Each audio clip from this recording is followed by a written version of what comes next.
विद्या मंदिर द्वारा संचालित ऑनलाइन कक्षाओं में आप सभी भैया बहनों का हार्दिक अभिनंदन है, स्वागत है। आज अपन कक्षा 9वीं विषय हिंदी के अध्याय 2 जिसका शीर्षक है लहासा की ओर, इसके बचे हुए शेष भाग का अध्ययन करेंगे। आज से पहले अपन ने इस पाठ के आधे भाग का अध्ययन किया था।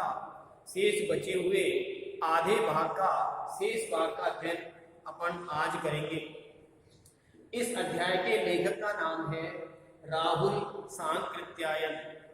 राहुल सांकृत्यायन ने जब यात्रा प्रारंभ की तो उनका जो साथी था सुमति, वो दोनों ने थक जाने के बाद घोड़ा किराए पर लिया कि घोड़े पर अपना सामान लाद करके और वहां से रवाना हुए दोनों साथ साथ। लेकिन जो लेखक का साथी था सुमति, उसका घोड़ा कुछ तीव्र गति से चलने वाला था। घोड़ा अच्छा था, लेकिन जो राहुल सांकृत्यायन जी थे उनका जो घोड़ा था वो थोड़ा मंद गति से चलता था। इस कारण से जब दोनों एक साथ रवाना हुए तो उनके मित्र सुमति का घोड़ा तो तीव्र गति से चलने के कारण आगे पहुंच गया, लेकिन लेखक उससे बहुत पीछे रह गए। जब वो चलते चलते रास्ता भटक गए, क्योंकि रास्ते में से 2 रास्ते छट रहे थे।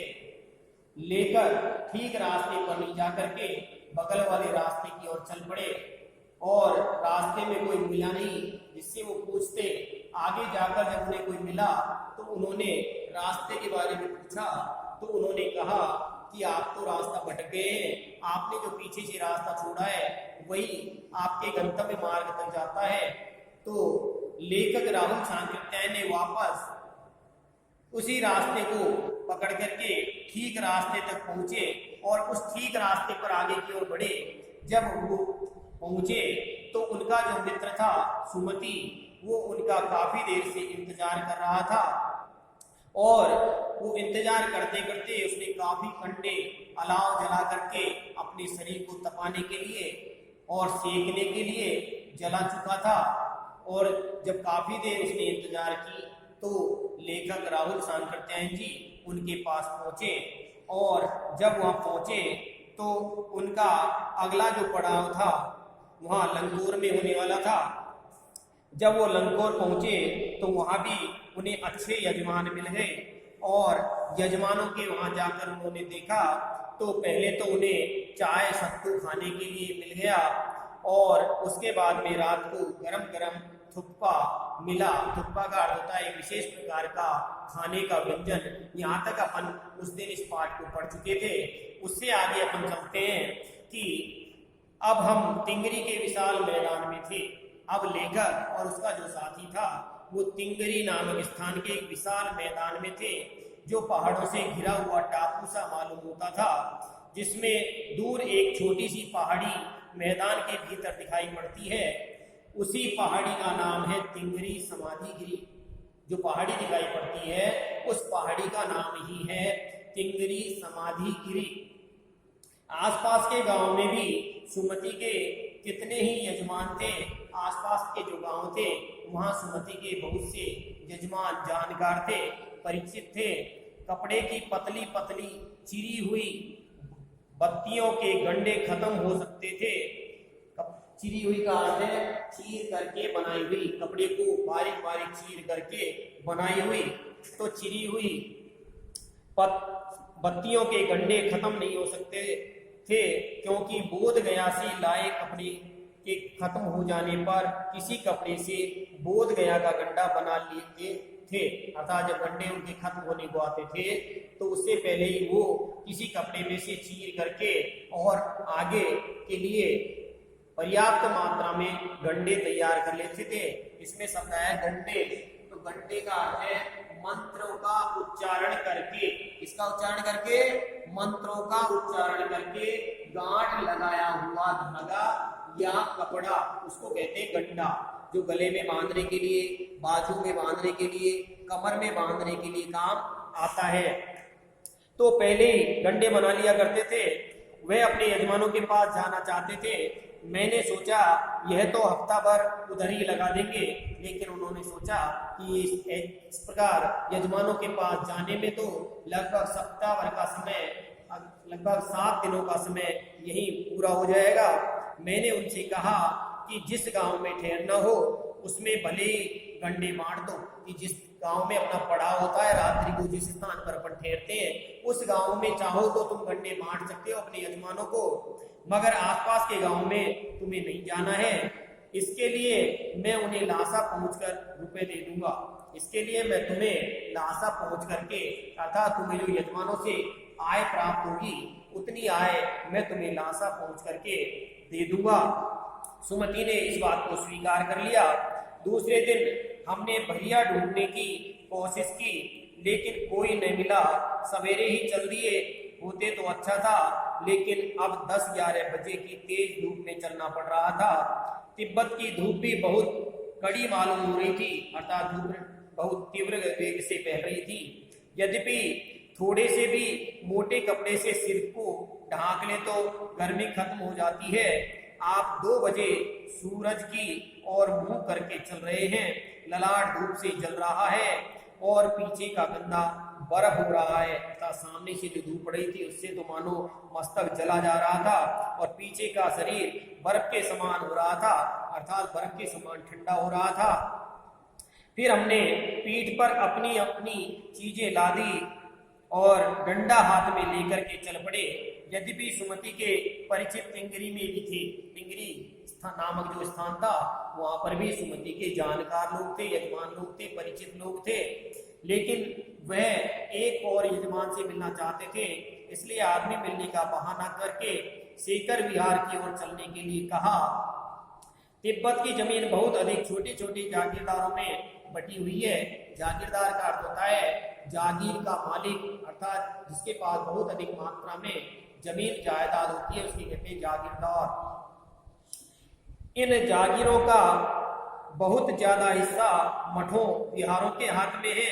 अपनी अपनी जागीर में हर एक जागीरदार कुछ खेती खुद भी करता है, कुछ तो खुद भी करता है, बाकी दूसरों को बता दिया करता है, जिसके लिए मजदूर बेगार में मिल जाते हैं। बेगार में मानी बिना किसी रुपए पैसे के, बेगार में ही वहां उनको मजदूर कार्य करने के लिए मिल जाते हैं।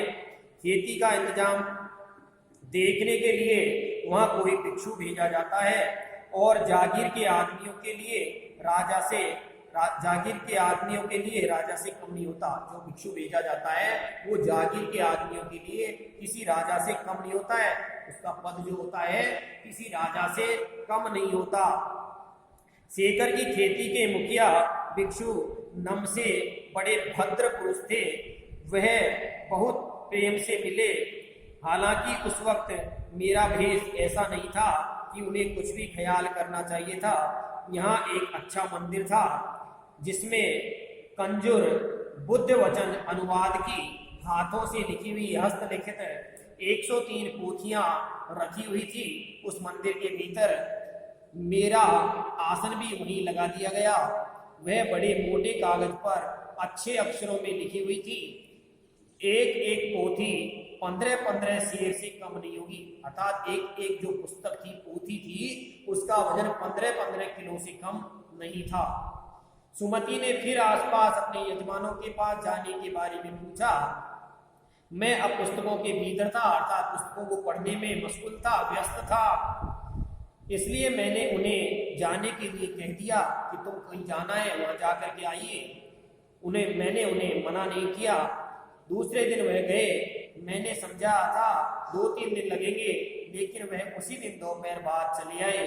टिंगरी गांव वहां से बहुत दूर नहीं था, नजदीकी था, इसलिए वो ज्यादा समय न लगा करके दोपहर बाद ही वहां से लौट करके वापस चले आए। हमने अपना अपना सामान पीठ पर वापस लाद लिया, उठा लिया और भिक्षु नमसे से विदाई लेकर के और वहां से आगे की ओर रवाना हुए। तो ये था अपना अध्याय 2, लासा की ओर। लासा के लिए उन्होंने यात्रा की थी। लेखक राहुल सांकृत्यायन और उनके साथी सुमति ने तो इस पाठ का अध्ययन अपन ने किया। इसमें आज कुछ शब्द आए हैं। चिरी, चिरी का अर्थ होता है चीर कर बनाई हुई। दूसरा शब्द आया था गंडा, गंडे का अर्थ होता है मंत्र पढ़कर, मंत्रों का उच्चारण करके गांठ लगाया हुआ धागा या कपड़ा। भरिया, ये भी एक शब्द आया था इसमें, इसका अर्थ होता है सामान उठाकर ले जाने वाला। जो सामान उठाकर ले जाने वाला व्यक्ति होता है उसको कहते हैं भरिया। ललाट, ललाट का अर्थ होता है मस्तक या माथा। बर्फ होना, बर्फ होने का अर्थ है बर्फ के समान ठंडा होना, शीतल होना। जागीरदार, जागीरों के मालिक, जो जागीरों का मालिक होता था, जिसके पास बहुत अधिक मात्रा में जमीन जायदाद होती थी, उसे कहते थे जागीरदार।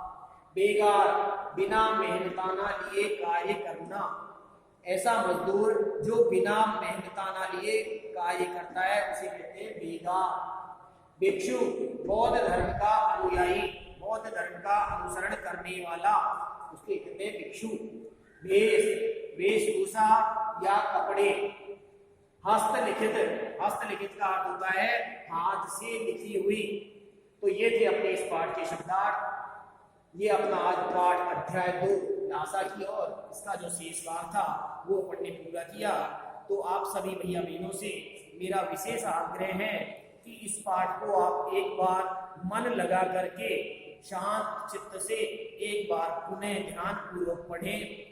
उसके बाद अपनी गृह कार्य की कॉपी में नए पेज पर अध्याय 2 डाल करके पहले अध्याय का नाम लिखना है लासा की ओर, फिर लेखक का नाम लिखना है राहुल सांकृत्यायन।